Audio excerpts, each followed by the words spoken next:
माननीय बेसिक शिक्षा मंत्री जी।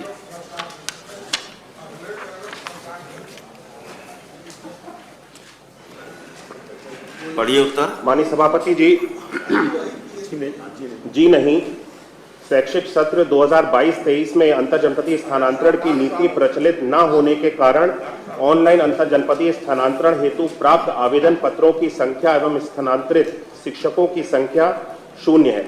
उपरोक्ता अनुसार प्रश्न नहीं उठता। माननीय डॉक्टर मान सिंह जी। माननीय सभापति महोदय, ये प्राथमिक शिक्षकों के स्थानांतरण का मुद्दा है और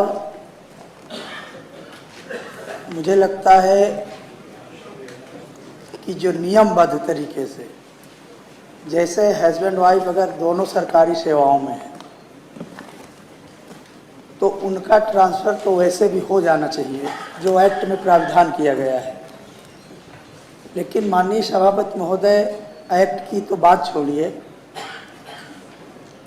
आज तक प्राथमिक में ट्रांसफ़र की प्रक्रिया जब से सरकार बनी है, विगत पिछले 2000 जो पिछला कार्यकाल पूरा रहा, अभी भी एक भी ट्रांसफ़र मुझे लगता नहीं हुए। माननीय डॉक्टर मान सिंह जी, जब वो उत्तर में ही कह रहे हैं कि 2022-23 में अंतरजनपदीय स्थानांतरण की नीति प्रचलित नहीं थी, इसलिए स्थानांतरण नहीं हुए। अब आपको तो ये पूछना चाहिए कि स्थानांतरण नीति बनाएंगे क्या? नहीं माननीय सभापति महोदय, मुझे सिर्फ यही जानकारी चाहिए कि जो एक्ट में प्रावधान है, चलिए ये मान लिया गया कि इसकी नीति नहीं बनी या बना रहे हैं, कोई भी बात नहीं, वो तो ठीक तो है। स्थान लेकिन ऐसा होता है, स्थान विभाग में जब स्थानांतरण नीति बन जाती है उसी के अनुसार स्थानांतरण होने लगते हैं। माननीय सभापति महोदय, स्थानांतरण नीति वो तो ठीक है, वो बनेगी, जब होगा देखा जाएगा।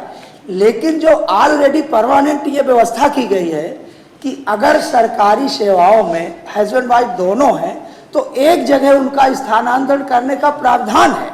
यथासंभव डॉक्टर मान सिंह जी, उसमें बाध्यता नहीं है कि दोनों को एक जगह लाना ही होगा, यथासंभव। इसीलिए कह रहे हैं सर, स्थानांतरण नीति बन जाएगी तो ये काम भी होने लगेगा।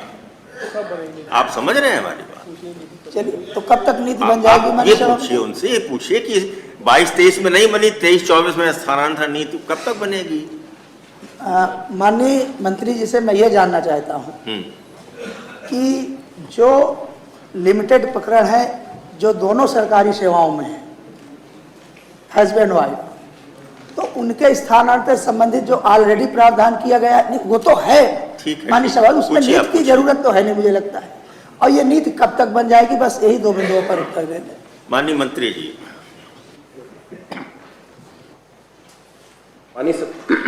माननीय सभापति जी, माननीय सदस्य ने प्रश्न उठाया, जानना चाहा कि 2017 से लेकर के अभी तक क्या कोई पिछले वर्षों में स्थानांतरण अंतरजनपदीय किए गए हैं, तो उस विषय पर मैं जानकारी देना चाहता हूं कि 2017 से नहीं, 2022 कहा उन्होंने।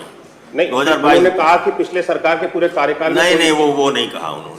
प्रश्न जो है 2022 का ही, उसके पहले मत जाइए आप। तो वर्तमान में माननीय सभापति जी, 2022 में अभी अंतरजनपदीय स्थानांतरण की कोई नीति अभी लागू नहीं है और जो नीति बनती है वो 1 वर्ष के लिए बनाई जाती है और वर्तमान इस वर्ष में अंतः जनपदीय ट्रांसफर की नीति अभी विभाग द्वारा तैयार की गई है और उसके आवेदन को भी हम सब लोग लेना इसी माह से 23-24 में अंतरजनपदीय स्थानांतरण नीति आप बनाएंगे?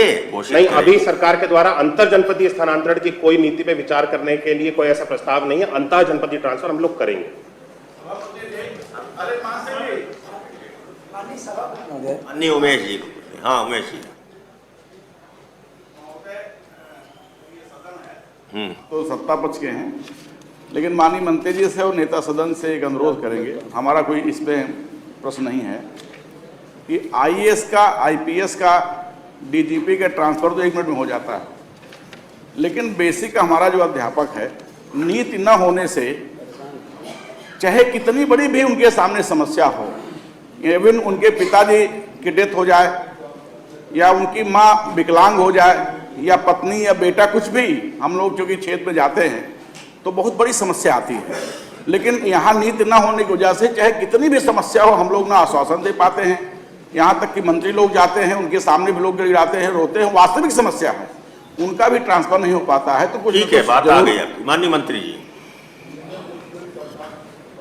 माननीय सभापति जी, ये शिक्षकों का जो पद होता है ये जिला कैडर का पद होता है और जो भी शिक्षक इस पे नियुक्त होते हैं वे सभी शिक्षक अपनी स्वेच्छा से अपने स्थान को चुन करके मेरिट के आधार पे जो चुने जाते हैं वो अपनी नियुक्ति लेते हैं।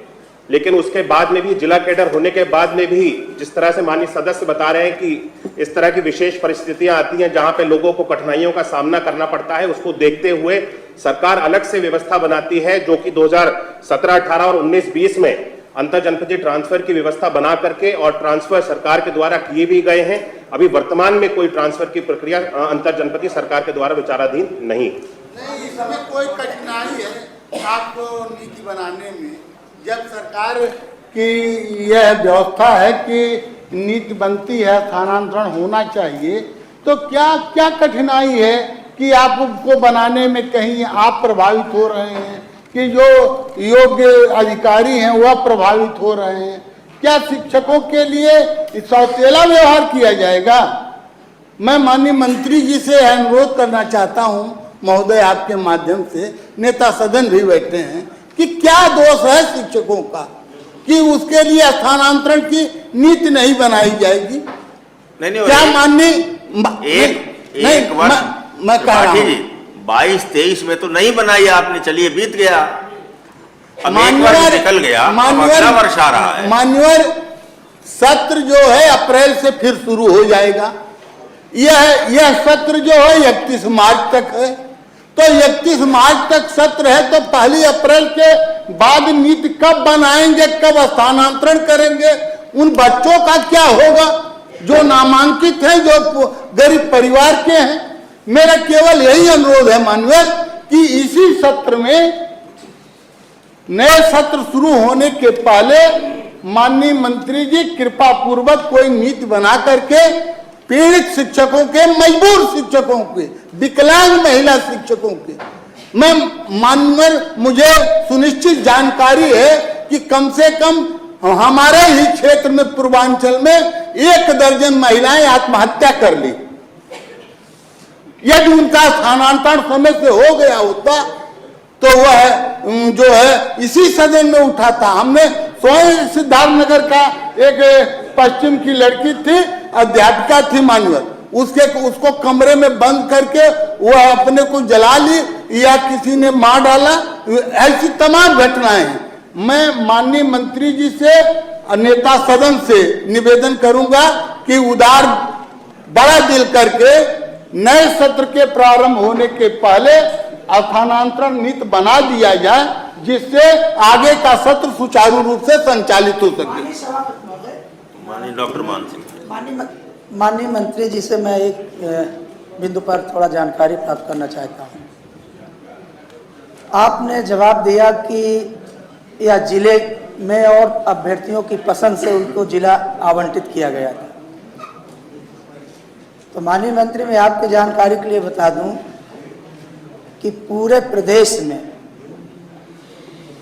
जहां मेरिट कम होती है, सपोज दैट प्रयागराज का कोई बच्चा है और बलरामपुर में उसकी मेरिट वहां उतनी हाई नहीं गई, वहां अगर वो सेलेक्ट हो गया तो वो बच्चा प्रयागराज में नहीं बलरामपुर में सर्विस कर रहा है। पहले तो आप गलत सूचना न दीजिए कि नहीं, इसमें गलत सूचना कहाँ है? ये नहीं, इसमें क्या गलत सूचना है? उन्होंने क्या कहा हम सुने हैं। क्या बात है? उन्होंने, अरे डॉक्टर मान सिंह जी, ऐसा है, आप जो कह रहे हैं ना, आप जो कह रहे हैं, अगर उसने बलरामपुर में ज्वाइन किया है, उसने स्वीकृति दी है कि हम बलरामपुर में नौकरी करेंगे, तो फिर उसको प्रयागराज की बात कहां से आती है? माननीय सभापति महोदय, अरे आप बात तो पूरी आ जाने दीजिए। हाँ, बताइए। अरे आप माननीय सभापति महोदय, 5-5, 6-6, 7-7, 8-8 जिलों में आवेदन करते हैं बच्चे, और सपोज दैट मेरिट बलरामपुर में मैंने कहा कि कम गई, आवेदन करता कम है। माननीय सभापति महोदय, उसको मैं 100% दावे के साथ बता रहा हूं, उसमें कहीं से कोई वो नहीं है। अगर उस बच्चे की मेरिट बलरामपुर में कम हुई और वो रहने वाला प्रयागराज का है, उसकी इच्छा नहीं है, वो केवल इसलिए कि मुझे सरकारी नौकरी मिल जाए और वो ये कहे कि उसकी इच्छा हुई है, हाँ ठीक है, उसको नौकरी करना है, नौकरी उसे करना है, तो आवेदन वो कर दिया।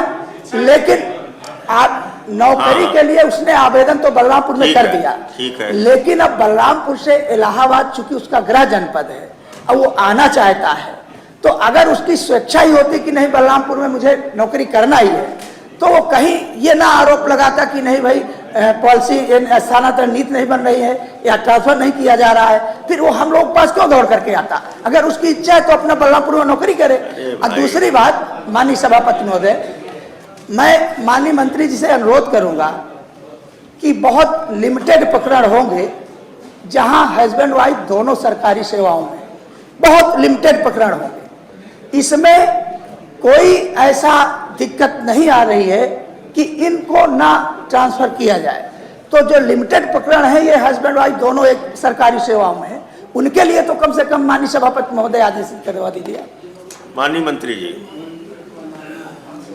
भाई जब तक नीति नहीं होगी तब तक कुछ नहीं होगा, माननीय सभापति, लेकिन आप उसको मानने को तैयार नहीं है। चलिए ठीक सभापति जी, है, आपने जो कहा इनके जो आपके के माध्यम से थोड़ा इसमें निवेदन करना चाहूंगा। हाँ श्री चंद्र शर्मा, माननीय मंत्री जी और हमारे नेता सदन उपस्थित हैं, तो मेरा आग्रह है कि जब तक सारी पॉलिसी बने, नीति बने, तब तक ऐसे शिक्षक जिनके परिवार के लोग गंभीर बीमारियों से ग्रस्त हैं और मानवीय आधार पर उनका विचार करते हुए एक बोर्ड बना दिया जाए। माध्यमिक शिक्षा में भी ऐसा है कि ऑफलाइन भी कुछ ट्रांसफर हो जाते हैं, चलिए तो ठीक कुछ है, ऐसे जो बहुत जरूरतमंद है उनके ठीक है। ऑफलाइन ट्रांसफर कर माननीय राज बहादुर सिंह चंदेल जी, क्या कहने वाले थे आप? मैं दिलाना चाहता हूं कि पिछले सत्र में माननीय मंत्री जी से मैंने भी एक प्रश्न किया था किसी एक लड़की के ट्रांसफ़र के लिए। आपने कहा था कि आंतरिक हम बहुत जल्दी खोल रहे हैं, आदेश हो रहे हैं, पता नहीं फिर आदेश कैसे रुक गए, अब तक नहीं जारी हुए और आंतरिक ट्रांसफ़र भी नहीं हुए। अंतर जनपदी की बात जो हो रही वो भी ज़रूरत है, मुख्य रूप से शिक्षिकाओं के लिए। जो शिक्षिकाएँ एक ज़िले से 4 जिले के बाद पड़ी हुई हैं, उन्हें अपने गृह जनपद के आसपास तक पहुंचनी चाहिए। ये सुविधा सरकार को देनी चाहिए। इसमें क्या दिक्कत है? इसमें कोई ऐसी दिक्कत नहीं कि आजकल तत्काल ये सब चीज़ें की जा सकती हैं, तत्काल व्यवस्था हो सकती है, उनको ऑनलाइन ट्रांसफ़र किया जा सकता है, कहीं कोई ऐसी दिक्कत नहीं है। लेकिन 4-4 साल तक ट्रांसफ़र जिले में ना हो आंतरिक, और नियुक्तियाँ लाखों में की गई, कितनी दूर बिखरी हुए परिवारों की लड़कियां हैं, बेटियां हैं, बहुएं हैं, उनके विषय में सोचना ही चाहिए। ठीक है माननीय मंत्री, गंभीर है मामला। माननीय मंत्री जी। माननीय सभापति जी, मैंने अपने उत्तर में कहा कि वर्तमान में अंतः जनपदीय ट्रांसफर की नीति सरकार के द्वारा बना करके लागू कर दी गई है, जिसका जीओ भी जारी हो गया है, पॉलिसी भी जारी कर दी गई है, और इस वर्ष हम लोग अंतः जनपदीय ट्रांसफर की प्रक्रिया को पूर्ण करेंगे। जो भी लोग ऑनलाइन इसकी पूरी प्रक्रिया बनाई गई है, पारदर्शी प्रक्रिया बनाई गई है, जो भी लोग इसके अंदर आवेदन करेंगे उनको उसके अंदर देखते हुए जो भी जिस प्रकार से पॉलिसी के अनुसार जिसको लाभ दिया जा सकता है, हर एक व्यक्ति को, आवेदनकर्ता को लाभ दिया जाएगा। और वर्तमान में अभी हम लोग, क्योंकि एक ट्रांसफर की प्रक्रिया पहले से चल रही है, इसीलिए दूसरी अंतर जनपदीय ट्रांसफर की प्रक्रिया नहीं चलाई जा सकती है। जब ये अंतर जनपदीय ट्रांसफर की प्रक्रिया पूरी हो जाएगी तो माननीय सदस्यों की इच्छा के अनुसार आगे आने वाले समय में अंतर जनपदीय स्थानांतरण की प्रक्रिया में सरकार विचार करेगी। अरे सुनने तो दीजिए पूरी बात। हाँ, अंतर जनपदीय जब प्रक्रिया पूरी हो जाएगी उसके बाद आप अंतर जनपदीय स्थानांतरण की नीति पर विचार करेंगे, यही ना? जी ठीक है, धन्यवाद। प्रश्न संख्या 4